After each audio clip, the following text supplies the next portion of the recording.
Hi hello అందరికీ నమస్తే. Welcome to okay TV. నేను మీ జర్నలిస్ట్ శ్రావ్య. జూబ్లీ హిల్స్ ఎన్నికల నగారా మోగింది. నిన్నటితో నామినేషన్ల పర్వం ముగిసింది.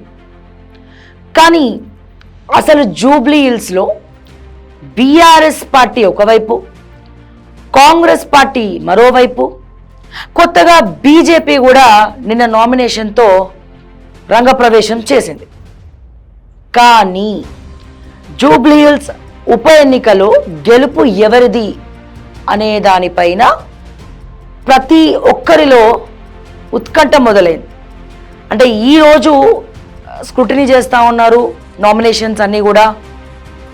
అండ్ అలాగే నిన్నటితో నామినేషన్స్ ప్రక్రియ పూర్తయింది. పూర్తిగా మాట్లాడుకోవాలంటే 321 నామినేషన్లు దాఖలవడం జరిగింది. ఎవరైతే అసంతృప్తులు ఉన్నారో, ప్రభుత్వ పరంగా అసంతృప్తులు ఎవరైతే ఉన్నారో, కొంతమంది రైతులు కావచ్చు, సామాజికవేత్తలు కావచ్చు, నిరుద్యోగులు కావచ్చు, కాంగ్రెస్ పార్టీకి యాంటీగా ఇండిపెండెంట్గా నామినేషన్స్ వేయడం జరిగింది. అలాగే బీఆర్ఎస్ నుండి మాగంటి సతీమణి అయినటువంటి మాగంటి సునీత నామినేషన్ ఎప్పుడో వేయడం జరిగింది. బీ ఫామ్ కూడా తీసుకోవడం జరిగింది. అయినప్పటికీ కొత్తగా తెర మీదకు విష్ణువర్ధన్ రెడ్డి రావడం, విష్ణువర్ధన్ నామినేషన్ వేయడం. జనరల్గా ఏ పార్టీ అయినా 2-3 సెట్లు నామినేషన్స్ వేస్తారు, మిగతా వాళ్ళతో కూడా వేయిస్తారు ఆ ఫేక్ నామినేషన్స్ అనేవి. కానీ అందరికీ అంతు చిక్కని ప్రశ్న ఏంటంటే, అంటే ఈ రోజుతో ఒక క్లారిటీ రాబోతోంది. విష్ణువర్ధన్ తోటే ఎందుకు వేయించారు నామినేషన్? అతను ఒక ఫేక్ పర్సన్ అయితే కాదు. పి జనార్దన్ రెడ్డి పేరు మోసినటువంటి పీజేఆర్ కొడుకు, అలాగే మాజీ ఎమ్మెల్యే. ఆయనకంటూ ఒక క్రేజ్ ఉన్నది, ఆయనకంటూ ఒక పేరు ఉన్నది జూబ్లీ హిల్స్లో, ఖైరతాబాద్లో, జూబ్లీ హిల్స్లో. మరి ఇటువంటి పరిస్థితుల్లో విష్ణువర్ధన్ తోటి నామినేషన్ వేస్తే అది ఫేక్ ఎందుకు అవుతుంది అని చెప్పి చాలా మంది మాట్లాడుతూ ఉన్నారు. ఇటు బీఆర్ఎస్ పార్టీ కార్యకర్తలు మాగంటి సునీతనా, లేకపోతే జూబ్లీ హిల్స్ అభ్యర్థి విష్ణువర్ధన. జూబ్లీ హిల్స్లో కీలక పాత్ర పోషించినాడు ఎక్స్ఎమ్మెల్యే. ఇటు బీఆర్ఎస్ పార్టీ కార్యకర్తలు, మాజీ మంత్రులు కావచ్చు, ఎమ్మెల్యేలు కావచ్చు, పార్టీ నేతలందరూ డివిజన్స్ వైజ్ ఇన్ఛార్జీలుగా వేసుకొని ఫీల్డ్లో తిరుగుతున్నారు. బస్తీ దావకానని కూడా వాళ్ళ కుస్తీలేవో వాళ్ళు పడుతున్నారు. కానీ ఎవరికి ఓటేమని అడగాలి? బీఆర్ఎస్ మాగంటి సునీత కోటేమని అడగాల, విష్ణువర్ధన్ కోటేమని అడగాల? అసలు ఏం జరుగుతోంది తెర వెనుక అని కార్యకర్తలందరూ కూడా డైలామాలో ఉన్నట్టు క్లియర్గా మనకి తెలుస్తాం. ఇటువంటి పరిస్థితుల్లో సానుభూతి అనేది ఉందా? అంటే ప్రతి ఎన్నిక మనం చూస్తూ ఉన్నాం, ఉప ఎన్నికల్లో సానుభూతి అనేది ఓట్ల వర్షం కురిపిస్తాయా అంటే ఎక్కడా కూడా సానుభూతి పని చెయ్యదు. ఇక్కడ రాజకీయ పరంగా చిత్తశుద్ధి ఉండాలి, ప్రజలకు నమ్మకం ఉండాలి ఆ పార్టీ పట్ల, ఆ నాయకుల పట్ల అనేది తప్పితే ఎక్కడ కూడా సానుభూతితో ఓట్లు పడతాయని ఎక్కడా కూడా లేదు. ఇప్పుడున్నటువంటి పరిస్థితుల్లో అయితే అసలే లేదు. మనం ఒక్కసారి వెనక్కి వెళ్దాము. మునుగోడు ఉప ఎన్నికల్లో ఏం జరిగింది? గట్టి ఫైట్ ఉంది బీజేపీకి, ఇటు బీఆర్ఎస్కి. అక్కడ పోటీలో పెద్ద కాంగ్రెస్ని పట్టించుకోలేదు. కానీ బీజేపీ వర్సెస్ బీఆర్ఎస్లో ఉప ఎన్నికలో అప్పుడు గవర్నమెంట్ ఏ గవర్నమెంట్ అండి? BRS party. అక్కడ ఉప ఎన్నికలు ఎవరు గెలిచారు? బీఆర్ఎస్ఏ గెలిచింది. కుట్రలు చేశారా, కుతంత్రాలు చేశారా పక్కన పెడితే బీఆర్ఎస్ఏ గెలిచింది. ఆ తర్వాత బీఆర్ఎస్ పార్టీ ఓడిపోయిన తర్వాత కాంగ్రెస్ పార్టీ అధికారంలోకి వచ్చింది. కాంగ్రెస్ పార్టీ అధికారంలోకి వచ్చి రాగానే కంటోన్మెంట్లో మనం సాయన్న బిడ్డని కోల్పోవడం జరిగింది. బీఆర్ఎస్ పార్టీ సాయన్న ఇంకో కూతురికి బీఫామ్ ఇచ్చి నించోబెట్టింది. కానీ అక్కడ సానుభూతి పనిచేసిందా? కంటోన్మెంట్ ఎన్నికల్లో సానుభూతి పనిచేయలే. అంటే ప్రభుత్వంలో అధికారంలో ఏ పార్టీ అయితే ఉందో అదే పార్టీ నుంచి బీఫామ్ తీసుకున్నటువంటి గణేష్ గెలవడం జరిగింది కంటోన్మెంట్లో. సో ఒకవేళ ఆ స్ట్రాటజీ కనుక వర్కౌట్ అయితే ఎక్కడా కూడా సానుభూతి అనేది వర్కౌట్ కాదు. సో అక్కడ సాయన్న కుమార్తె కాలం చేసిన తర్వాత సానుభూతితో ఓట్లు పడతాయి అని అనుకుంటే పడలేదు, కాంగ్రెస్ అధికార పార్టీ గెలిచింది. మరి ఇక్కడ బీఆర్ఎస్ పార్టీ కేవలం సానుభూతిని మాత్రమే దృష్టిలో పెట్టుకొని మాగంటి సునీతకు టికెట్ ఇవ్వడం జరిగింది. మాగంటి సునీతకు టికెట్ ఇవ్వడం జరిగింది. కానీ ఇక్కడ మాగంటి సునీతకు టికెట్ ఇవ్వడమే బీఆర్ఎస్ పార్టీ కుంప ముంచబోతుందా అంటే అవుననే అంటున్నారు జూబ్లీహిల్స్ ప్రజలు, కార్యకర్తలు. విశ్వసనీయ వర్గాల సమాచారం ప్రకారం మాగంటి సునీత మాగంటి గోపీనాథ్ గారికి రెండవ భార్య. మొదటి భార్య బ్రతికే ఉంది, బ్రతికుండగానే రెండవ భార్యకి ఇక్కడ కేటీఆర్ బీఆర్ఎస్ పార్టీ టికెట్ ఇవ్వడం, మాగంటి సతీమణి మొదటి భార్య కూడా అసంతృప్తితో ఉండడం, మాగంటి మొదటి భార్యకి మాగంటి వాళ్ళ తల్లి ఎవరైతే ఉన్నారో అంటే సునీత అత్తగారు, మాగంటి గారి తల్లిగారు ఎవరైతే ఉన్నారో ఆవిడ కూడా మొదటి భార్యకే మద్దతు ఇవ్వడం, అంటే తినే నా మొదటి కోడలు అని చెప్పి వాళ్ళు సపోర్ట్ చేయడం, సునీతకి సపోర్ట్ చేయకపోవడం. అలాగే మాగంటి తమ్ముడైనటువంటి మాగంటి వజ్రనాథ్ కూడా మాగంటి సునీతకు సపోర్ట్ చేయకపోవడం, ఎక్కువ ఫీల్డ్లో తిరగకపోవడం, అండ్ సునీతకి ఓట్లేయద్దు అని చెప్పి తన మీద దుష్ప్రచారం చేయమని చెప్పి వజ్రనాథే చాలామందిని అప్రోచ్ అవ్వడం. సో ఇవన్నీ కూడా బీఆర్ఎస్ పార్టీకి ఉన్నటువంటి మైనస్ పాయింట్స్. దానికి తోడు ఒక్కటంటే ఒక్క మాట కూడా మాగంటి సునీత మాట్లాడట్లేదు, తనకి మాట్లాడడం రావట్లేదు, వాక్చాతుర్యం లేకపోవడం, ఎక్కడ కూడా తను ఒక చిన్న స్పీచ్ ఇవ్వకపోవడం, అండ్ తనని ఎక్కడ కూడా వీళ్ళు కూడా మాట్లాడద్దు అని చెప్పడం. దానికి తోడు తలసాని శ్రీనివాస్ యాదవ్ అల్లుడే ఈ నవీన్ యాదవ్. ఇవన్నీ కూడా మైనస్ పాయింట్స్. కానీ బీఆర్ఎస్ పార్టీ దేని నమ్ముకుంది? కేవలం సానుభూతిని మాత్రమే నమ్ముకుంది. మరి ఈ సానుభూతి ఓట్లు తెచ్చి పెడతాయా శ్రావ్య అంటే ఎక్కడ కూడా ఈ సానుభూతితో ఓట్లయితే రావు. ఇప్పుడున్నటువంటి ప్రస్తుత పరిస్థితుల్లో అస్సలు రావు. దానికి తోడు జూబ్లీహిల్స్ నియోజకవర్గంలో 130,000 మైనారిటీ ముస్లిమ్స్ ఓట్లున్నాయి. అండ్ అధికార పార్టీకే ఎంఐఎం ఎప్పుడు కూడా సపోర్ట్ చేస్తూ వస్తుంది, అంటే కింగ్ మేకర్ పాత్ర పోషిస్తూ అధికార పార్టీకే ఎప్పుడు కూడా ఎంఐఎం కూడా సపోర్ట్ చేస్తూ వస్తుంది. కానీ రకరకాల కాంట్రవర్సీస్ కూడా కాంగ్రెస్ ఎదుర్కొంటుంది. అదేంటనేది కూడా మనం ఇప్పుడు ఈ వీడియోలో మనం తెలుసుకుందాం.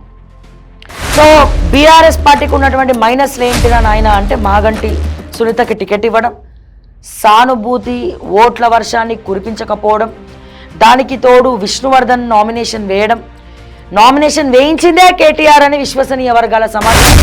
లాస్ట్ మూమెంట్లో విష్ణువర్ధన్ రెడ్డి అసలైన అభ్యర్థి అని చెప్పి మాగంటి సునీతను పొమ్మనకుండా పొగబెట్టడం, ఆ తర్వాత ఏకే కూర్చున్నట్టు మాగంటి సునీతనే బీఆర్ఎస్ పార్టీకి యాంటీగా మారబోతుందా అంటే అవుననే చెప్తున్నారు మళ్ళా విశ్వసనీయ వర్గాలు. ఇక్కడ విష్ణువర్ధన్ రెడ్డి మాజీ ఎమ్మెల్యే అయినప్పటికీ ఆ తర్వాత ఎప్పుడు కూడా నియోజకవర్గంలో తిరగలేదు, చాలా రోజులు ఫీల్డ్లో తిరగలేదు. ఓకే, మాగంటి సునీతకి అట్లీస్ట్ సానుభూతితో అన్న ఓట్లు వచ్చినప్పుడు రీసెంట్ టైమ్స్లో ఎక్కడా కూడా విష్ణువర్ధన్ ఫీల్డ్లో తిరగనప్పుడు ఈ 5 సంవత్సరాలుగా మరి విష్ణువర్ధన్కి మాత్రం తెలంగాణ ప్రజలు జూబ్లీహిల్స్ ప్రజలు ఓట్లు ఎందుకు వేస్తారు అన్న ఒక ప్రశ్న ఎదురవుతోంది బీఆర్ఎస్ పార్టీకి. ఒకవేళ విష్ణువర్ధన్ కుట్రలో భాగంగానే కేటీఆర్ నించోబెడితే విష్ణువర్ధన్ని పొమ్మనకుండా సునీతను పొగబెట్టినప్పుడు, సునీతే ఏకై కూర్చున్నప్పుడు, విష్ణువర్ధన్ అంతకుముందు ఎప్పుడు కూడా 5 సంవత్సరాలుగా ఎవరిని కూడా క్యాడర్ని కలవనప్పుడు తిరగనప్పుడు, ప్రజా సమస్యలో ప్రజాక్షేత్రంలో విష్ణువర్ధన్ పీజేఆర్ కొడుకుగా తిరగనటువంటి సందర్భంలో సానుభూతితోనే ఓట్లు పడినప్పుడు మరి విష్ణువర్ధన్కి ఓట్లు ఎలా పడతాయి? సో ఏ రకంగా చూసినా 360 డిగ్రీ యాంగిల్స్లో బీఆర్ఎస్ పార్టీ జూబ్లీహిల్స్ ఎన్నికల్లో గట్టి ఫైట్ అయితే ఇస్తుంది, కానీ చెప్పలేం. ఒక ఎడ్జ్లో మాత్రం ఉండొచ్చు అనేది మాత్రం ఇక్కడ ఉన్నటువంటి చాలామంది సర్వేస్లో, ముఖ్యంగా మా ఓకే టీవీ సర్వేలో కూడా ఈ విషయాలే తెలుస్తూ ఉన్నాయి. ఇకపోతే మనం అంటే ఒక్కొక్క పార్టీ గురించి మాట్లాడుతున్నాం, ఇంతసేపు బీఆర్ఎస్ గురించి మాట్లాడినాం. పాజిటివ్ ఏంటంటే బీఆర్ఎస్కు ఉన్నటువంటి పాజిటివ్ ఒక్కటే ఏంటి అంటే క్షేత్రస్థాయిలో ప్రతి ఒక్క బీఆర్ఎస్ కార్యకర్త దగ్గర నుంచి కీలక నేతలందరూ కూడా ఇక్కడ తిరగడం. అయితే తలసాని మాత్రం ఎక్కడ కనబడట్లే. మీరు అబ్జర్వ్ చేసినట్టయితే ఇక్కడ మాజీ మంత్రులు అందరూ కనబడుతున్నారు, కానీ ఈ రీసెంట్ ఎప్పుడైతే నవీన్ యాదవ్కి టికెట్ అనౌన్స్ చేశారో అప్పటి నుంచి తలసాని శ్రీనివాస్ యాదవ్ ఎక్కువ జూబ్లీహిల్స్లో తిరగట్లేదు. ఎందుకని? ఆయన అల్లుడు, పరోక్షంగా మద్దతు అయితే ఇవ్వాలి, సొంత అన్న బిడ్డ. ఇది పార్టీకి ఉన్నటువంటి మైనస్లు. కానీ ప్లస్ పాయింట్ ఏంటో ఒకసారి మనం అది కూడా చూద్దాం. బీఆర్ఎస్ పార్టీకి ఉన్నటువంటి ప్లస్లు ఏంటనేది. ఏ రకంగానైతే మజ్లీస్తో సత్సంబంధాలు కాంగ్రెస్కు ఉన్నాయో అదే రకంగా మంచి మంచి సంబంధాలు బీఆర్ఎస్ పార్టీకి ఉన్నాయి. మజ్లీస్ సపోర్ట్ ఉంది.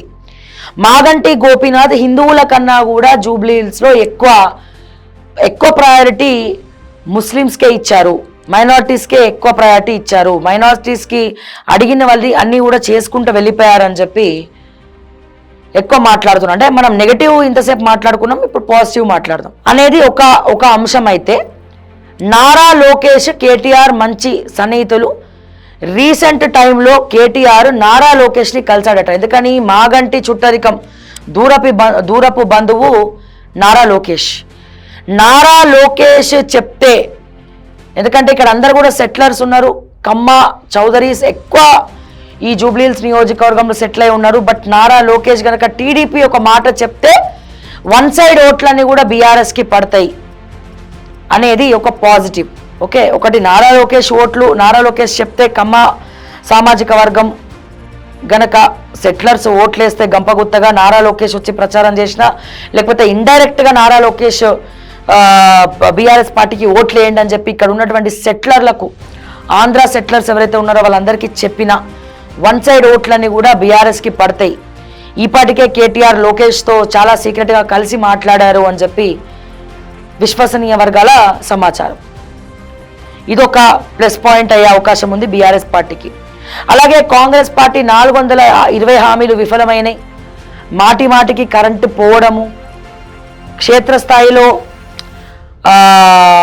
మాస్ పబ్లిక్కి అండగా కాంగ్రెస్ పార్టీ లేకపోవడం, ఫీల్డ్లో నాయకులు ఎవరు తిరగకపోవడం అనేక కాంట్రవర్సీస్కి దారితీస్తోంది. జూబ్లీహిల్స్ నియోజకవర్గం విషయానికి వస్తే ఇక్కడ ఉన్నటువంటి కొన్ని ల్యాండ్స్ తీసుకుపోయి, ఆర్మీకి సంబంధించిన ల్యాండ్ తీసుకుపోయి రీసెంట్గా కాంగ్రెస్ పార్టీ శ్మశాన వాటికకు ముస్లిమ్స్కి కట్టబెట్టడము, తర్వాత ఆర్మీ వాళ్ళు వచ్చి ఇది మా ల్యాండ్ అని చెప్పి, డిఫెన్స్ ల్యాండ్ అని చెప్పి వాళ్ళు తీసుకోవడము, ఆ తర్వాత మళ్ళీ ఎర్రగడ్డ సమీపంలోని ఇంకొక ల్యాండ్ని ప్రకటించడము, మళ్ళీ ఆ ల్యాండ్లో కూడా ఇక్కడ అడ్డు కూడా ఉన్నది, ఇక్కడ కాలనీలో మేము నివసితులు ఉంటున్నాము, ఇక్కడ శ్మశాన వాటిక ఎట్లా ఇస్తాము సిటీ మధ్యలో, ఇళ్ళ మధ్యలో అని చెప్పి మళ్ళీ అదొక కాంట్రవర్సీ.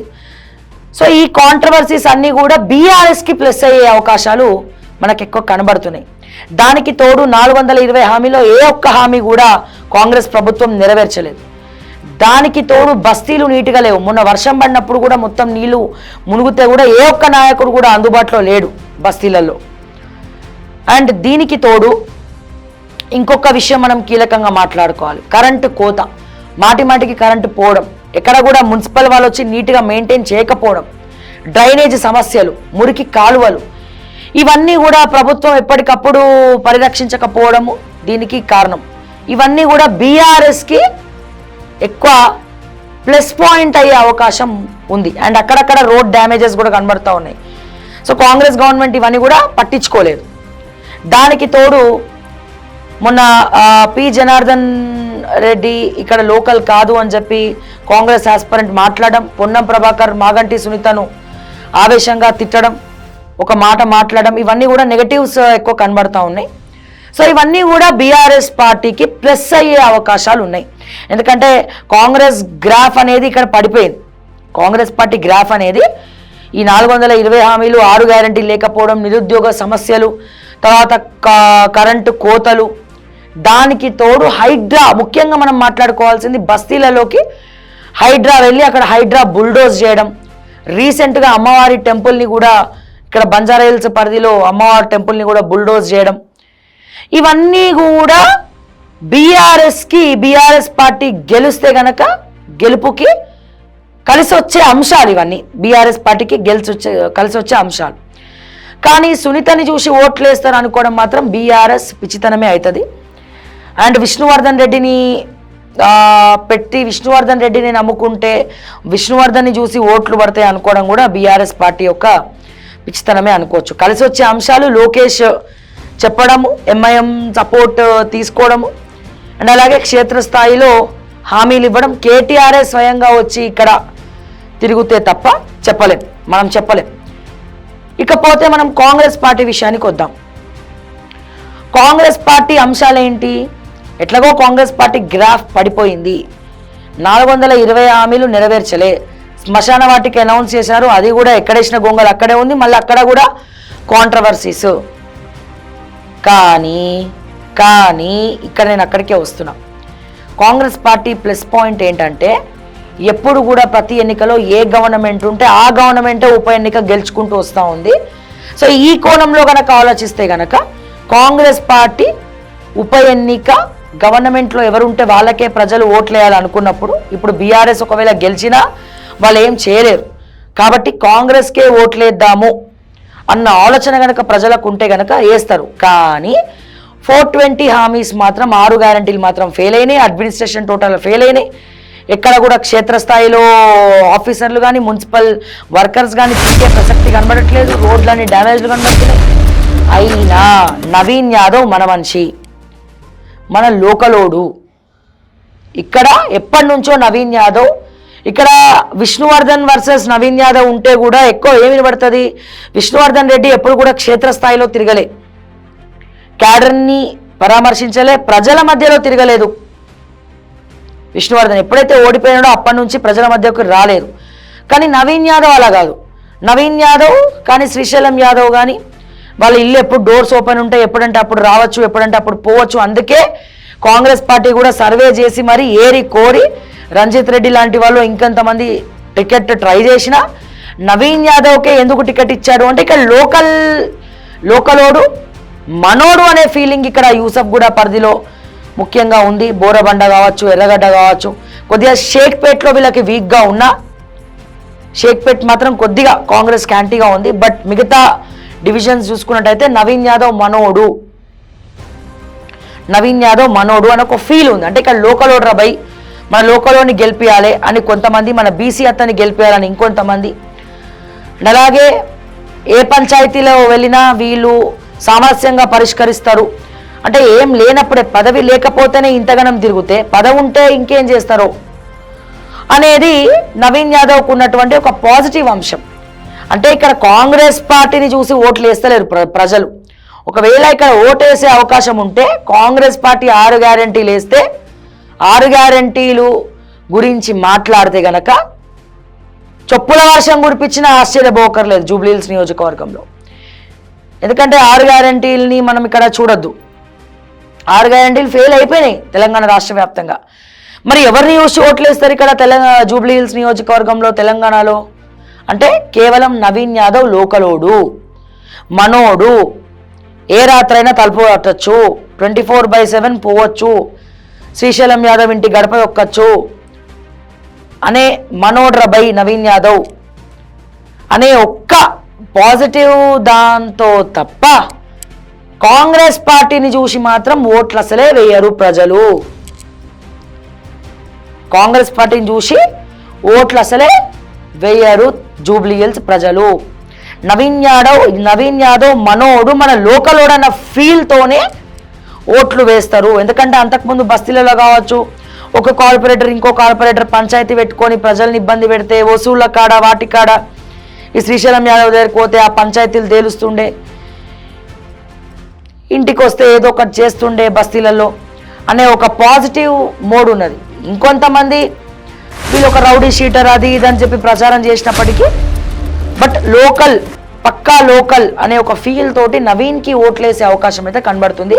ఎందుకంటే వేరే ఆప్షన్ లేదు. గవర్నమెంట్ బై ఎలక్షన్లో ప్రతి ఎన్నికల్లో ఏ బై ఎలక్షన్ చూసినా గవర్నమెంటే గెలిచింది. కాబట్టి ఆ పాజిటివ్ మోడ్లో మనం ఆలోచించినట్టయితే కాంగ్రెస్ పార్టీ గెలవడానికి కాంగ్రెస్ గవర్నమెంట్ గెలిచే అవకాశం ఉండొచ్చు బై ఎలక్షన్.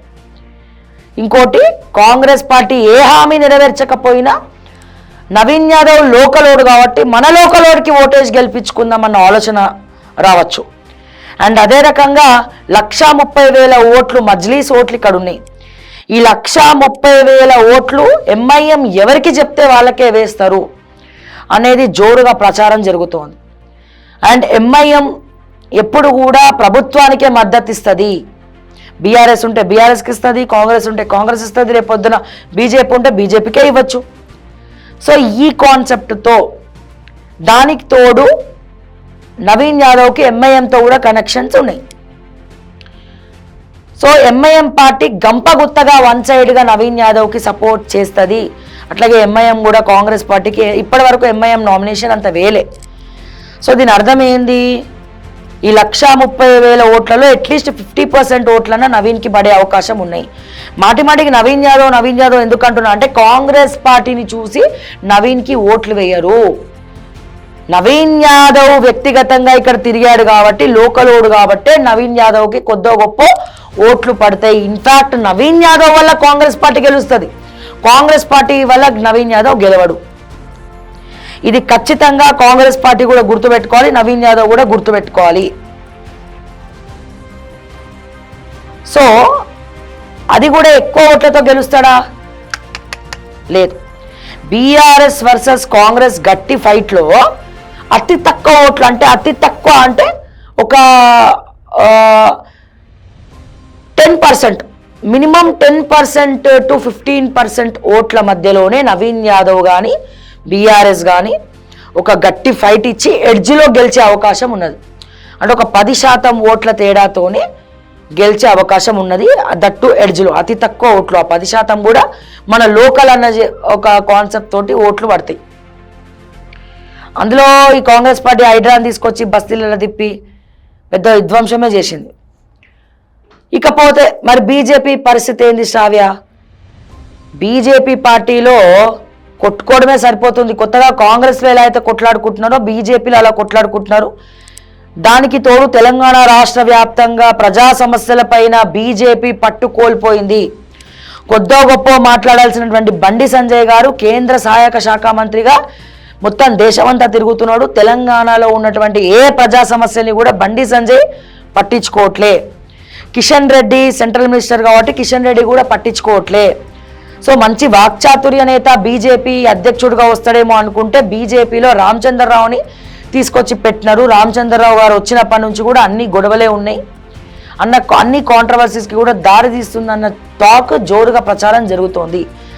దానికి తోడు జూబ్లీ హిల్స్ నియోజకవర్గంలో కష్టపడినోడికి కాకుండా డబ్బులు ఇచ్చిన వాళ్ళకే టికెట్లు ఇవ్వడం జరిగింది. అట్లీస్ట్ లంకల దీపక్ రెడ్డి కాకుండా వేరే ఎవరన్నా మహిళనన్నా తీసుకొచ్చి, అంటే ఏ దత్తాత్రేయ బిడ్డనో లేకపోతే ఇంకెవరో మహిళనో తీసుకొచ్చి టికెట్ ఇచ్చినా మహిళా వర్సెస్ మహిళ అయ్యేది. ఇక్కడ అట్లీస్ట్ ఆ పేరన్నా బీజేపీకి దక్కేది. కానీ మళ్ళా కిషన్ రెడ్డి అని భజన చేసుకుంటా లంకల దీపక్ రెడ్డి గారికి టికెట్ ఇవ్వడం. లంకల దీపక్ రెడ్డి ప్రాబ్లం ఏంటి? ఇక్కడ కొద్దిగా బీజేపీ అసలైన క్యాడర్ని పట్టించుకోకపోవడం, అంటే ఒరిజినల్ బీజేపీ కార్యకర్తల్ని లంకల దీపక్ రెడ్డి పట్టించుకోకపోవడం, ఇవన్నీ కూడా ఆయనకి మైనస్ పాయింట్స్. దానికన్నా ముఖ్యంగా 1,30,000 ఓట్లు ఉన్నటువంటి మజ్లీసు గంపగుత్తగా బీజేపీకి ఓటేస్తారా? వేయరు. సో ఇక్కడ లంకల దీపక్ రెడ్డి ఒక డమ్మీ క్యాండిడేట్గా ఆయన కూడా ఎక్కువ ఇంట్రెస్ట్ చూపించట్లేదట. అంటే మీడియాని పిలిపించుకొని మాట్లాడడం కానీ, ప్రమోషన్స్ ఇవ్వడం కానీ ఇటువంటివి ఏం చేయట్లే, అంత ఇంట్రెస్ట్ చూపట్లే. సో బీజేపీలో ఎక్కడేసిన గొంగలి అక్కడనే ఉన్నది.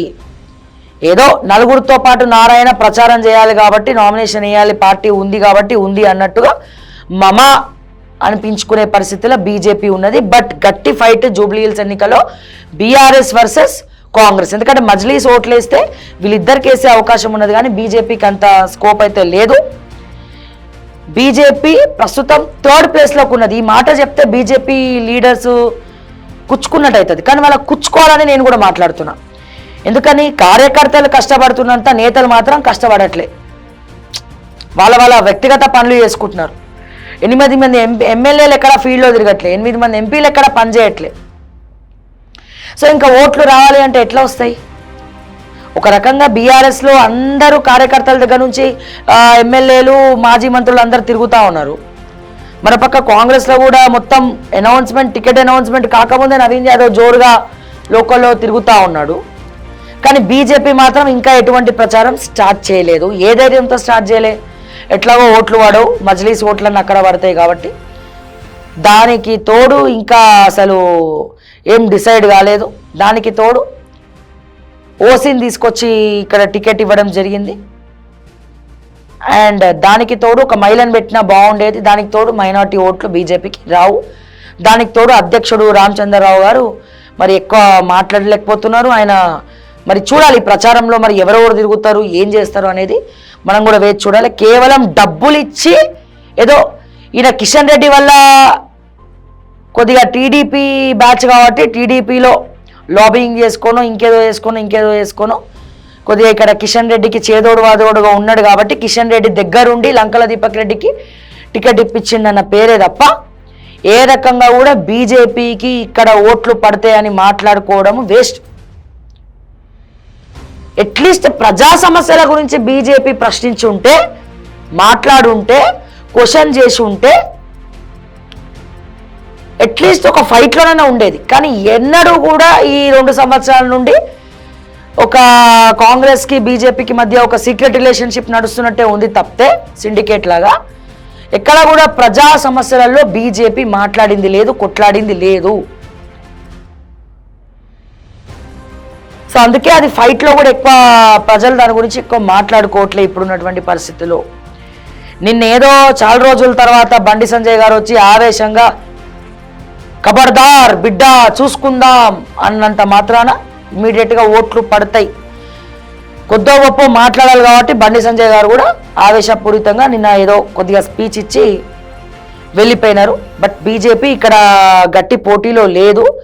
గట్టి ఫైట్ మధ్య ఎడ్జ్ ఎవరి మధ్యలో ఉందంటే కాంగ్రెస్ వర్సెస్ బీఆర్ఎస్లోనే ఉంది. ఆ ఎడ్జ్ కూడా 10% ఆఫ్ ఓటింగ్లోనే ఉంది. ఒకవేళ కాంగ్రెస్ గెలిచేటట్లయితే నవీన్ యాదవ్ని చూసి కాంగ్రెస్ గెలుస్తుంది తప్ప కాంగ్రెస్ పార్టీని చూసి మాత్రం నవీన్ యాదవ్కి ఓట్లేరు. ఇది మాత్రం రాసి పెట్టుకోండి. ఇది ఓకే టీవీ సర్వేలో మనం తెలుసుకున్నటువంటి గ్రౌండ్లో తిరిగి తెలుసుకున్నటువంటి కీలక అంశాలు. ఇక కేటీఆర్ స్వయంగా వచ్చి తిరిగితే తప్ప ఏం చేయలేడు. కాకపోతే నవీన్ యాదవ్ గారికి కొద్దిగా చెప్పేది ఏంటంటే నవీన్ యాదవ్ గారు ఇంకా జోరుగా స్పీచ్ డెవలప్మెంట్ చేసుకోవాలా, జనాల్లోకి ఇంకా వాళ్ళు చేసినటువంటి పనులు జోరుగా తీసుకెళ్ళాలి. ఒకవేళ నవీన్ యాదవ్ కాంగ్రెస్ మెడలోంచైనా సరే గవర్నమెంట్తో కొట్లాడైనా సరే జూబ్లీ హిల్స్లో మేము పనులు చేసి పెడతా, నా సొంత నిధులతో అన్న నేను చేసి పెడతా, నేను మీ వెన్నంటే ఉంటా, ఏ రాత్రి పూట అయినా సరే ఇప్పుడు కూడా అహంకారం పెంచుకోకుండా నేను అవసరమైతే ముఖ్యమంత్రితో కొట్లాడైనా సరే ఇక్కడ జోరుగా పనులు చేసి పెడతా అని గట్టిగా నవీన్ యాదవ్ గనక మాట్లాడితే నవీన్ యాదవ్ గెలుపు ఖాయం. అది కూడా ఒక 10-15% ఓట్ల తేడాతో. సో దీని మీద మీ అభిప్రాయం ఏంటి? జూబ్లీ హిల్స్ ప్రజలు ఏమనుకుంటున్నారు, మీరేమనుకుంటున్నారో దయచేసి కమెంట్స్ రూపంలో తెలియజేయండి. మరిన్ని అప్డేట్స్ కోసం చూస్తూనే ఉండండి ఓకే టీవీ. అంటిల్ దెన్ నేను మీ శ్రావ్య. జై తెలంగాణ, జై హింద్.